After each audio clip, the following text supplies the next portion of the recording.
소설가 한강이 한국 작가 최초로 노벨 문학상을 수상했습니다.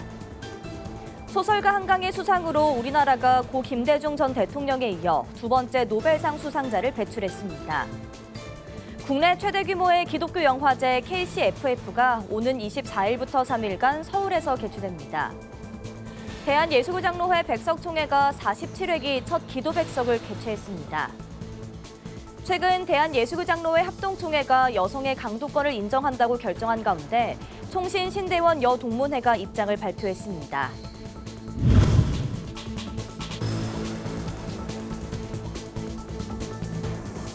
시청자 여러분 안녕하십니까? 구티비 뉴스입니다.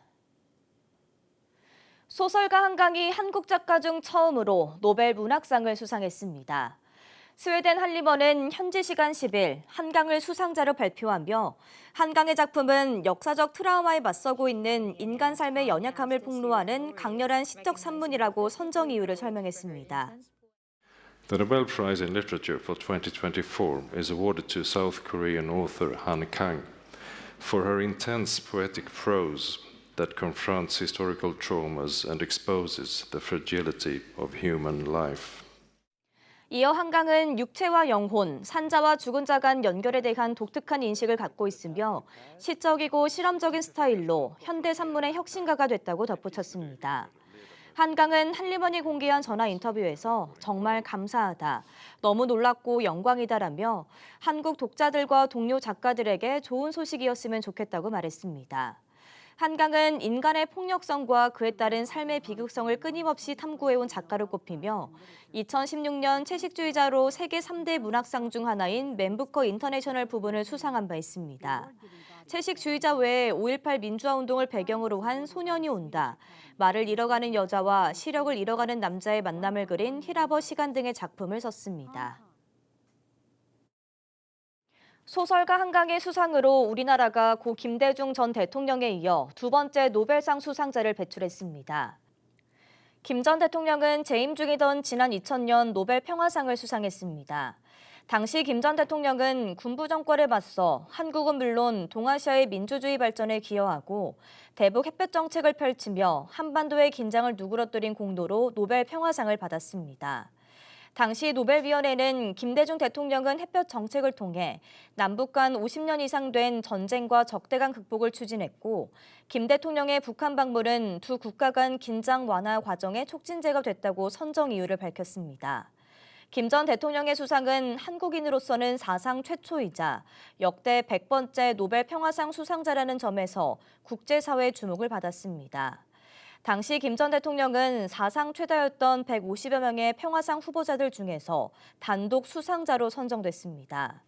김 전 대통령의 평화상 수상 이후 우리나라는 과학과 문학 등 다른 분야에서도 노벨상의 문을 두드렸고 24년 만인 올해 역대 두 번째 한국인 노벨상 수상자를 탄생시켰습니다.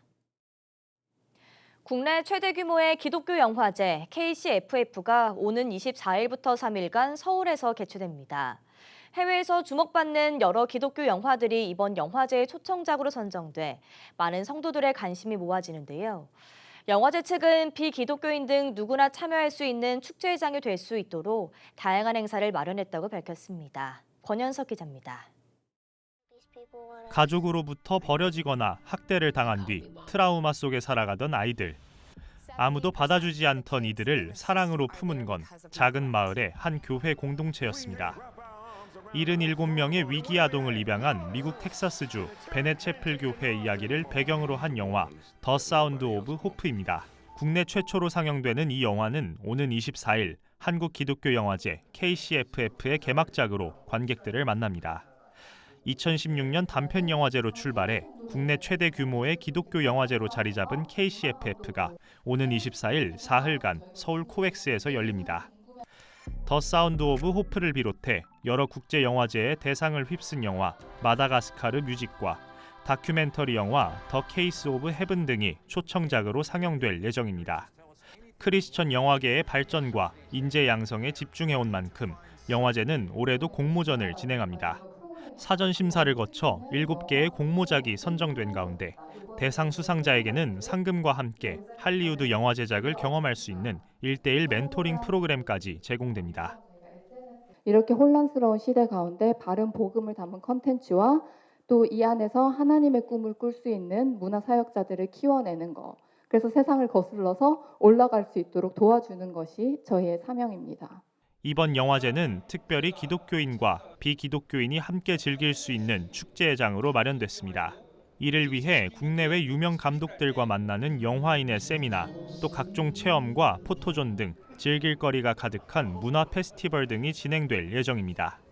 한번 가볼까라고 했을 때 그 기대 이상이면 그 다음부터 관심을 가지게 되죠. 그래서 저희가 최선을 다해서 재미있는, 요즘 친구들이 즐거워하는, 사진을 찍을 수 있고 바이럴 시킬 수 있는 어떤 기획들을 위주로 준비를 했고요. 한편 이번 영화제엔 기독교 복음 방송 구티비가 주관 방송사로 협력하며 이 밖에 여러 크리스천 기업들과 문화 사역 단체들이 참여할 예정입니다. 오는 24일 열리는 제8회 한국 기독교 영화제. 기독교 영화와 문화를 사랑한다면 누구나 무료로 참여할 수 있습니다. 구티비 뉴스 권현석입니다. 정기총회 시즌이 끝나고 교단들이 새 회기에 본격 돌입한 가운데 한 회기의 시작을 기도로 여는 교단이 있습니다. 대한예수교장로회 백석총회 기도백석 현장 장세인 기자가 보도합니다. 대한예수교장로회 백석총회가 47회기 첫 기도백석을 개최했습니다. 새롭게 회기를 시작하며 교단의 기도 동력을 하나로 모으기 위해서입니다. 이번 첫 기도백석의 주제는 우리가 기도하면 하나님이 일하신다. 이교환 총회장은 뜨거운 설교에 이어 구체적인 기도 제목들도 제시했습니다. 총회 대강당을 가득 메운 총회원들은 기도 제목을 따라 2시간 동안 나라와 민족, 총회와 한국교회를 위해 뜨겁게 기도했습니다. 지금 이 한국교회, 여러분이 많은 교단들이 있습니다. 우리 백석총회의 특징이라면 기도하는 우리 백석총회가 되어줘야 돼요. 바로 여기에서 기도의 불기, 기도의 열기가 다 올라올 때에 원수 마귀는 떠나가게 될 줄 믿습니다. 가난과 재앙과 질병도 떠나가게 될 줄 믿습니다. 백석총회의 기도백석은 총회 설립 45주년 기념사업의 성공 개최를 위해 2022년 처음 시작됐습니다. 총회원들이 매달 첫째 주 목요일에 모두 모여 합심해 기도하는 기도운동입니다. 특별히 이교환 총회장은 총회원들이 더 많은 기도와 찬양으로 47회기를 이끌어갈 수 있도록 기도백석을 중점 사역 중 하나로 정했습니다. 이날 기도회에 이어 목회 현장에 실제적 도움을 주는 목회 노하우 세미나도 진행됐습니다. 특강에 나선 백석대학교 기독교문화 콘텐츠학과 선양욱 교수는 다음 세대가 몰입할 수 있는 특성화된 콘텐츠로 다음 세대 사역자를 양성해야 한다고 조언했습니다. 재능 있는 아이들을 갖다 우리가 교회에서 계속 저런 걸 노출시킴으로 인해서 하나님 기뻐하시는 거 내가 더 잘 만들어야지, 이런 아이들을 우리가 길러내고, 그런 아이들을 백석대학교 기독교문화 콘텐츠 학과로 모이게 해서 우리의 동역자를 삼는 겁니다. 다음 달 기도백석은 11월 7일 오전 10시에 열릴 예정입니다. 교단들이 정기총회 후 새로운 회기를 시작하는 시기, 기도로 무장하는 백석총회의 열기가 한국교회의 모범이 되길 기대해봅니다. 구티비 뉴스 장세인입니다. 대한예수교장로회 합동총회가 여성의 강도권을 인정한다고 결정한 가운데 총신대 여동문회가 입장을 발표했습니다. 예장합동은 지난 제109회 정기총회에서 여성 사역자에게 강도권을 허락했고 후속 조치는 여성사역자 특별위원회 TFT 보고대로 하기로 결의했습니다. 이에 총신 신대원 여동문회는 강도권 허락과 여성 목회자의 처우 개선을 위한 일들이 정기총회에서 통과된 것과 관련해 총회 결정을 환영한다고 밝혔습니다. 또한 교단 내 여성 사역자의 현장이 확장되는 계기가 되길 기대한다고 전했습니다. 다만 총회에서 여성 사역자에게 안 수 없는 강도권을 허락한다고 못 박은 것에 관해서는 유감을 표하며 성별의 제약 없이 하나님 나라를 위해 동역하길 원한다고 밝혔습니다. 구티비 호남 전북본부에서 보내온 소식입니다. 가을을 맞아 전북 지역 예장합동 교단에서 정기회가 열렸습니다. 완주 봉동 재상교회에서는 제28회 중전주노회 정기회를 열고 노회 회무를 처리했습니다.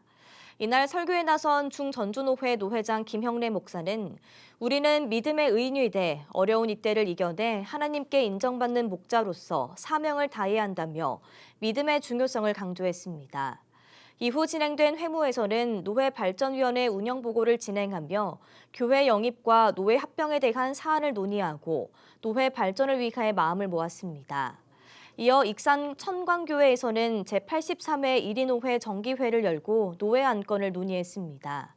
1인노회 노회장인 남기루 목사는 우리는 우리에게 주어진 삶의 기회를 온전하게 하나님께 드리는 것을 고민하는 삶을 살아야 한다며 목회자의 마음가짐과 자세를 설명했습니다.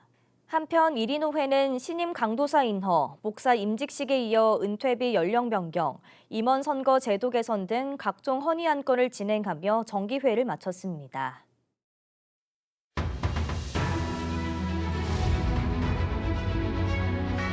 오늘의 이슈 포커스입니다. 노벨 문학상 수상 소식 후 한강의 작품이 수백에서 수천 배의 판매 증가세를 보이고 채 하루도 지나지 않아 양대 서점에서만 13만 부가 넘는 판매고를 올리면서 독주하고 있습니다. 특히 채식주의자와 소년이 온다, 작별하지 않는다 등 베스트셀러는 교보문고와 예스24 등 전국 서점에서 베스트셀러 순위를 독식하고 있습니다. 교보문고는 11일 오전 실시간 베스트셀러 1에서 9위까지가 모두 한강 작품이었고 예스24는 1에서 10위 모두 차지했습니다. 교보문고는 특히 한강의 작품 판매는 전날에 견줘 노벨상 수상 후 451배나 증가했다고 전했습니다. 윤석열 대통령과 이시바 시게루 일본 총리가 현지 시간 10일 아세안 정상회의를 계기로 첫 정상회담을 열어 한일 협력 흐름을 이어가자는 데 공감했습니다. 양 정상은 북한의 핵과 미사일 위협, 불법 사이버 활동에 대한 우려를 공유하고 러시아와 북한의 군사협력 역시 불법적이며 전 세계 평화와 안보의 위협이라는 데 공감대를 이뤘습니다. 아세안 정상회의에 앞서 윤 대통령은 6일 라오스를 시작으로 필리핀과 싱가포르를 순방했습니다. 윤 대통령은 필리핀에선 필리핀 바탄 지역의 원전 재개 타당성 조사 양해각서를 체결하며 국내 기업의 동남아 원전 시장 교두보를 확보했고 싱가포르에선 공급망 위기 대응 시스템 등 구축을 약속했습니다. 민주평화통일자문회가 10일 탈북 외교관들을 한자리에 모아 현 정부의 8.15 통일 독트린과 북한 정권의 두 개 국가론을 평가했습니다. 이들은 북한 김정은 위원장의 두 국가론에 대응하기 위해 지속적인 대북 정책, 외부 정보 유입, 국제 공조가 중요하다고 한 목소리로 조언했습니다. 이영철 전 핀란드 북한 대사관 2등 서기관은 북한의 두 국가론에 대응하기 위한 방안으로 변하지 않은 대북 정책, 변하지 않은 정보 유입, 변하지 않은 국제 공조가 김정은 독재 정권의 핵폭탄이 될 것이라고 역설했습니다. 이일규 전 참사는 그간 남북이 진행해온 각종 정상회담과 공동선언, 성명은 북한 정권으로 인해 휴지장이 됐다며 8.15 통일 독트린은 통일에 대한 북한 주민의 주동적 역할 의지를 담고 있다고 평가했습니다. 홍명보 감독이 지휘하는 한국 축구 대표팀이 국내 시간으로 11일 요르단과의 경기에서 승리하며 월드컵 예선 2연승을 기록했습니다. 요르단 암만 국제경기장에서 치러진 2026 북중미 월드컵 아시아 3차 예선 B조 3차전 원정 경기에서 이재성과 오연구가 골을 기록하며 요르단에 2대0으로 완승했습니다. 팔레스타인과 1차전에서 0대0 무승부, 오만과의 2차전에서 3대1 승리를 거둔 한국은 이로써 2연승을 달리며 요르단을 제치고 B조 선두가 됐습니다. 요르단과의 경기를 이긴 홍명보호는 오는 15일 이라크와의 4차전을 치릅니다. 10월 16일 재보궐선거가 11일 유권자들의 뜨거운 관심 속에 사전투표 일정을 시작했습니다. 10월 16일 재보궐선거 지역은 5곳으로 기초단체장 재선거는 전남 영광과 전남 곡성, 기초단체장 보궐선거는 인천 강화와 부산 금정, 광역교육감 보궐선거는 서울에서 진행됩니다. 이번 재보선에 대한 유권자들의 관심은 뜨거운데 특정 지역에선 주민들이 몰리며 30여 미터의 대기줄이 만들어지는 투표소도 있었습니다. 중앙선거관리위원회에 따르면 11일 오전 11시 기준 전국 평균 사전투표율은 1.07%로 전체 선거인 수 864만 5천여 명 중 9만 2천여 명이 투표했습니다. 구티비 뉴스 장정훈입니다.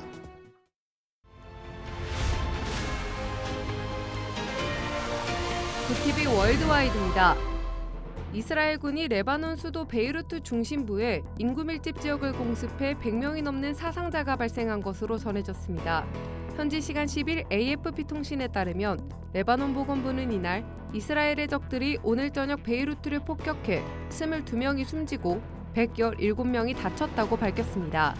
이는 지난해 10월 8일 헤즈볼라가 이스라엘 북부로 미사일을 발사하면서 양측의 무력 충돌이 본격화한 이후 현재까지 단일 사례로는 가장 많은 사상자를 낸 공습이라고 미국 일간 워싱턴 포스트는 짚었습니다. 앞서 이스라엘군은 지난달 23일 레바논 각지를 융단 폭격하며 북쪽의 화살 작전 개시를 선언했고 일주일 뒤에는 레바논 남부에서 18년 만에 지상작전에 돌입하는 등 공격 수위를 끌어올렸습니다.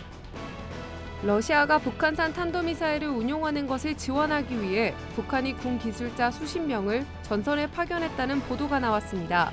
영국 일간지 가디언이 현지 시간 10일 우크라이나 당국자를 인용해 보도한 데 따르면 러시아 전선 뒤엔 KN-23 미사일 발사 체계를 지원하기 위해 북한군 기술 인력 수십 명이 배치돼 있다고 밝혔습니다. 가디언은 북한의 탄약 전달이 올해 여름 러시아의 우크라이나 동부 진격에서 결정적인 역할을 했다고 진단했습니다. 그러면서 북한과 러시아의 합의가 물자 지원 수준을 넘어섰을 가능성이 갈수록 커지는 것으로 보인다고 짚었습니다. 미국 남동부 플로리다주를 관통한 허리케인 밀턴의 영향으로 최소 10명이 사망한 것으로 파악됐습니다. 미국 국토안보부 장관은 현지 시간 10일 백악관 언론 브리핑에서 이같이 밝혔습니다. 특히 플로리다 동부 해안의 세인트루시 카운티에서만 5명이 사망한 것으로 파악됐다고 AP통신이 전했습니다. 허리케인 밀턴은 9일 오후 8시 30분 플로리다 서부 세로스타 카운티의 시에스타 키 해안에 상륙한 뒤 플로리다주를 관통해 이동했으며 이로 인해 300만 가구의 정전이 발생하는 등 물적 피해가 잇따랐습니다. 굿TV 뉴스 김혜인입니다.